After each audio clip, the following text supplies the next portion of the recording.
Hi everyone, today we're making a stop button on Scratch. First, go make a project. Then make a sprite.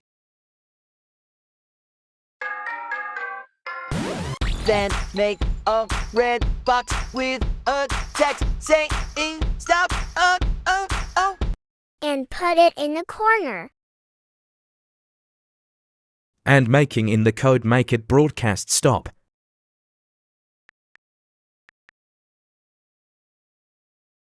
Put when sprite is clicked and broadcast stop.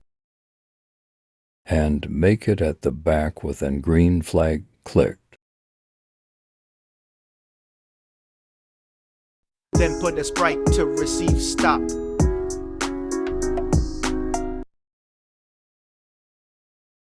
And make it stop all.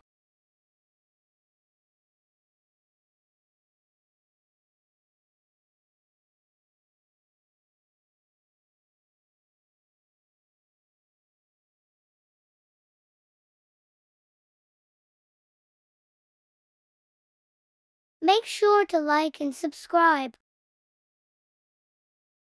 And my Scratch account is Alex Fairs for all my projects.